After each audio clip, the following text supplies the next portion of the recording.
నమస్కారం, నేను రేవతి. తాండవ న్యూస్ కి స్వాగతం. పేదల కోసం కేటాయించిన ఇళ్ల స్థలాల్లో ఇతర నిర్మాణాలు చేపట్టేందుకు కూటమి ప్రభుత్వం ప్రయత్నించడం దుర్మార్గమని, వెంటనే ఆ ప్రయత్నాన్ని విరమించుకోకపోతే పేదలతో కలిసి తిరుగుబాటు తప్పదని వైఎస్ఆర్సీపీ పిఠాపురం ఇన్ఛార్జ్ మాజీ ఎంపీ వంగ గీతా విశ్వనాథ్ హెచ్చరించారు.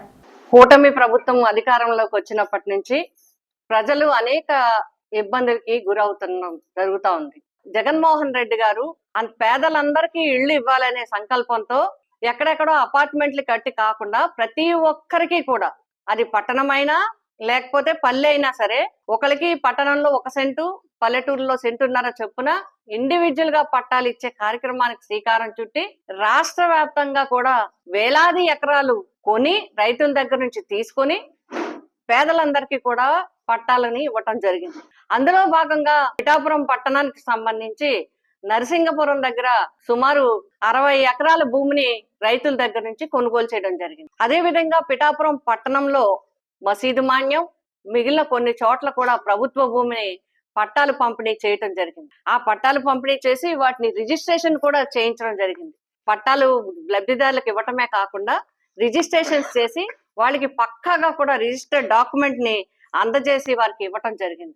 ఇవన్నీ ఇచ్చిన తర్వాత ఈ ప్రభుత్వం వచ్చి 2 సంవత్సరాలు గడుస్తున్నా కూడా జగనన్న కాలనీలో ఒక్కరికి కూడా ఇల్లు శాంక్షన్ చేయకుండా ఇప్పటికీ తాత్సారం చేయటమే కాకుండా ఇప్పుడు ఈ పేదలు ఎవరైతే బడుగు బలహీన వర్గాలు ఉన్నారో, ఎవరైతే సొంతింటి కల కోసం జగన్ గారి ప్రభుత్వంలో లక్షలాది పట్టాలు తీసుకున్నారో వాళ్ళ నెత్తి మీద పిడుగుపడింది. ఇప్పుడు పిఠాపురంలో పట్టాదారుల నెత్తిన పిఠాపురంలో పిడుగుపడింది. 5 ఎకరాల భూమిలో ఎవరూ లేరు అని చెప్పి దానికి కాకినాడలో శాంక్షన్ అయిన ఆయుష్ కాలేజీకి, ఇక్కడ ఈ 5 ఎకరాలు కూడా ఆయుష్ కాలేజీకి ఇచ్చని చెప్పి ఒక ప్రపోజల్ మరి ప్రభుత్వానికి పంపించడం జరిగింది.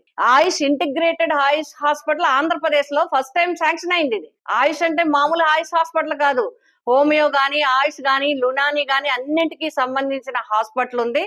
దాంతో పాటు అటాచ్డ్ గా కాలేజ్ వస్తుందని చెప్పి ఆ రోజు మాట్లాడి భూమి కేటాయించి హాస్పిటల్ నిర్మాణం చేయించడం జరిగింది. నిర్మాణం పూర్తయి 2 సంవత్సరాలు అవుతుంది, ఓపెన్ చేయలేదు, రోగులకి హాస్పిటల్ అందుబాటులోకి తీసుకురాలేదు. కావాలని దారి వంక పెట్టి దాన్ని ఎటు కాకుండా చేసే పరిస్థితి ఉంది. దాని మీద లోకల్ గా కూడా అందరూ పోరాటం చేయడం జరుగుతుంది. ఇది ఇలా ఉండగా ఈ గర్ల్స్ పాలిటెక్నిక్ ఎప్పుడో ఎన్నో సంవత్సరాల కిందట ఏర్పాటై ఆంధ్రప్రదేశ్ రాష్ట్రంలోనే అత్యున్నత స్థాయిలో నడుస్తున్న గర్ల్స్ పాలిటెక్నిక్ కి ఆయుష్ హాస్పిటల్ కి మధ్యలో ఉన్న స్థలాన్ని టూరిజం వారి అమ్యూజ్మెంట్ కి కేటాయించడం అనేది, దాన్ని కూడా కాకినాడలో అందరూ కూడా తీవ్రంగా ఖండించడం జరుగుతుంది.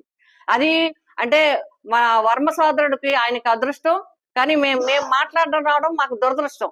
ఎందుకంటే ఆ వ్యక్తి కేటాయించబడిన వ్యక్తి ఆయన కావటం, అక్కడ ఆ ల్యాండ్ ఇవ్వటం, రెండిటికి మధ్యలో. Tandava news. For more updates, like, share and subscribe.